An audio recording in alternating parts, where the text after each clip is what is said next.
Parlamento britânico aprova lei sobre a imigração. ONU arrasa a nova legislação. Sul da Europa vive dias escaldantes. A Agência Meteorológica Mundial associa a onda de calor às alterações climáticas. Cidadão norte-americano detido na Coreia do Norte depois de ter atravessado ilegalmente a fronteira. Nações Unidas tentam resolver o incidente. Jonas Vingegaard, demolidor no contrarrelógio, dá um passo de gigante rumo à vitória na Volta à França.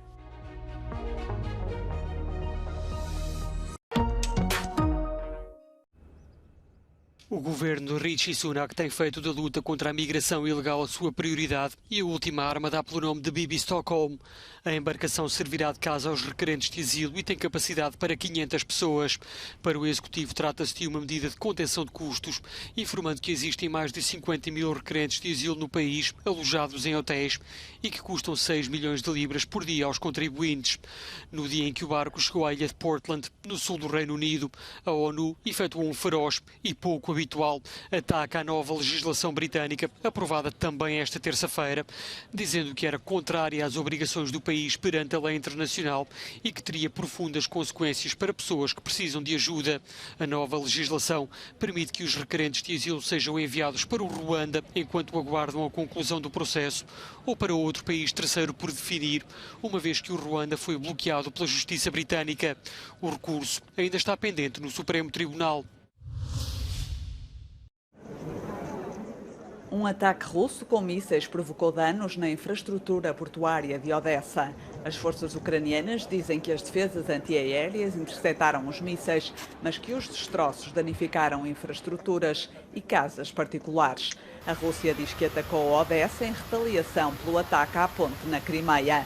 A Força Aérea Ucraniana diz que outras regiões também foram atacadas durante a noite com mísseis, sendo que a maioria foi abatida.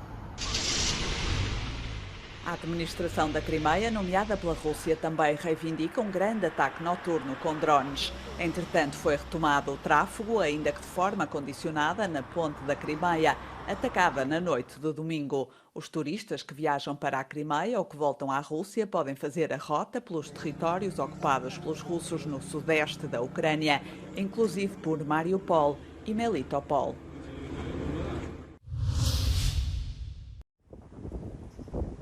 Mais mercenários do grupo paramilitar russo Wagner chegam à Bielorrússia, como parte do acordo que pôs fim à rebelião em junho.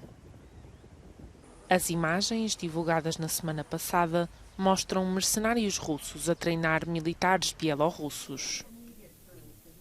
Um grupo de ativistas do país reportou que mais de 100 veículos Wagner se dirigem para um campo que a Bielorrússia ofereceu aos paramilitares. O presidente do país, Alexander Lukashenko, acredita que as suas forças armadas podem beneficiar da experiência de combate dos mercenários. Na Rússia, a principal base do Wagner está a ser encerrada. A base em Molkino está a deixar de existir e o grupo está a partir para se instalar em novos locais. Diz a mensagem publicada num canal da rede social Telegram, ligado à organização paramilitar. Partilharam também um vídeo que mostra as bandeiras a serem arriadas na base.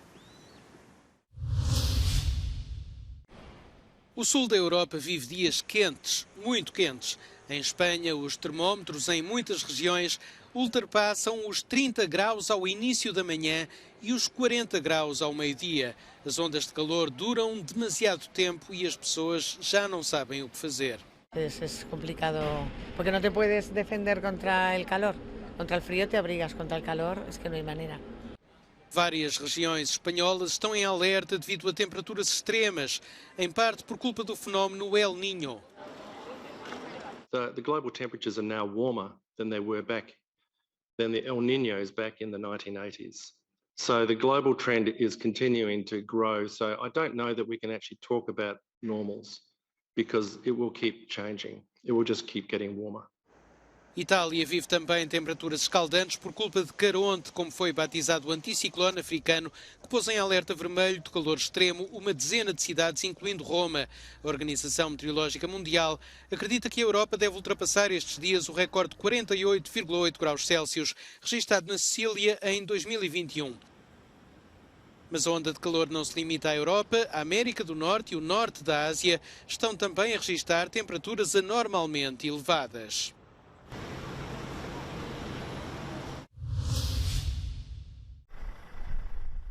França e Itália vão enviar 2 aviões de combate a incêndios cada para ajudar a Grécia, que luta em várias frentes ao redor de Atenas. Esta terça-feira, os incêndios continuavam fora de controlo a norte e a oeste de Atenas, incluindo um perto da cidade turística de Loutraki, onde mais casas foram atingidas pelas chamas e tiveram de ser realizadas mais operações de evacuação. Milhares de pessoas já tinham fugido de resorts à beira-mar, com medo dos incêndios florestais. Vários fogos, mas de menores dimensões, também deflagraram perto da capital, onde os ventos permaneciam moderados. Mas as zonas de mato e as florestas estão muito secas, devido às temperaturas extremas da semana passada. Várias estradas nas zonas dos incêndios foram cortadas para permitir um acesso mais rápido dos serviços de emergência.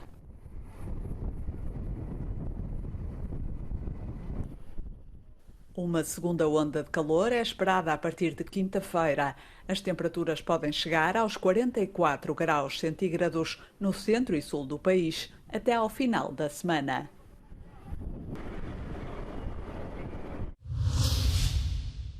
O incêndio florestal no norte do cantão de Valais, na Suíça, está controlado. O fogo já não está a propagar-se, segundo o chefe de operações dos bombeiros locais. Uma vez que o vento abrandou e o desenvolvimento do fumo diminuiu, o trabalho de extinção pôde ser feito com helicópteros. No entanto, ainda não foi possível levantar o alerta. Bei den ersten Erkundungsflügen konnten wir feststellen, dass im Gebiet Oberried die Häuser unversehrt waren. Es ist soweit ersichtlich zurzeit keine Gebäude, welche beschädigt sind. Wir haben auch keine Schäden an Nutztieren. Das heißt, alle Evakuationen, die wir gestern vorsorglich getätigt haben, waren erfolgreich. Ao todo, 205 pessoas foram retiradas da zona e colocadas em abrigos de emergência. Os bombeiros estimam que os esforços de combate ao fogo na área queimada, que estimam em cerca de 140 campos de futebol, vão levar vários dias ou podem mesmo levar semanas. Se o vento voltar a aumentar, teme-se que as chamas voltem a propagar-se. As equipas de resgate continuaram as buscas esta terça-feira por 9 pessoas ainda desaparecidas em deslizamentos de terra e inundações provocados por mais de uma semana de chuvas torrenciais na Coreia do Sul. Há 41 mortos e 35 feridos. A maioria das mortes aconteceu num túnel onde vários veículos ficaram presos. Mais de 10 mil soldados foram mobilizados para ajudar nas operações de resgate. Quase 13 mil pessoas tiveram de ser retiradas das suas casas e mais de 28 mil ficaram sem eletricidade. John Kerry desafiou a China a descarbonizar o setor elétrico, cortar as emissões de metano e reduzir a desflorestação.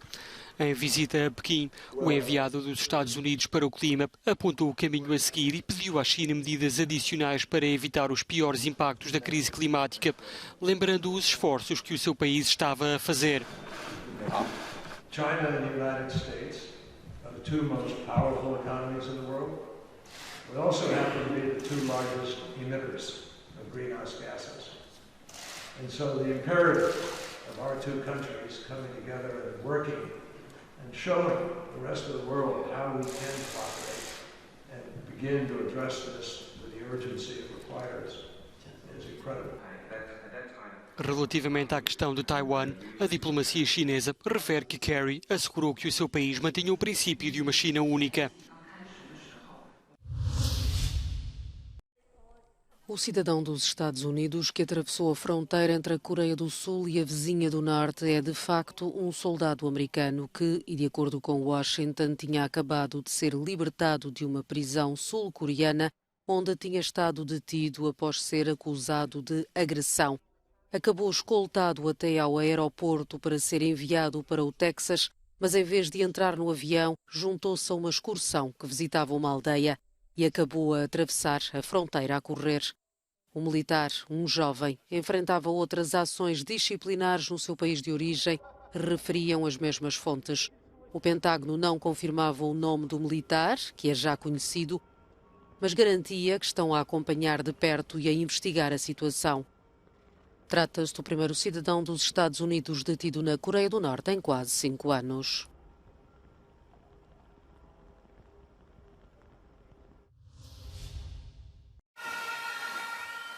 Mais protestos nas ruas de Tel Aviv antes da votação no Parlamento de uma componente-chave da agenda da reforma judicial que os manifestantes dizem ir desmantelar a democracia.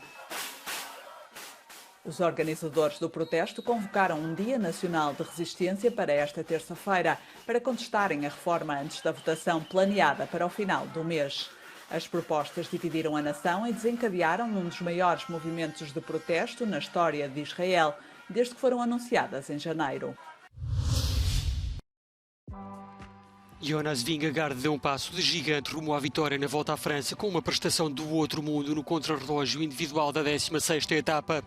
Se no início da tirada apenas 10 segundos separavam o dinamarquês do segundo classificado, Tadej Pogačar, concluídos os pouco mais de 22 km, Vingegaard tinha uma vantagem de 1 minuto e 48 na geral.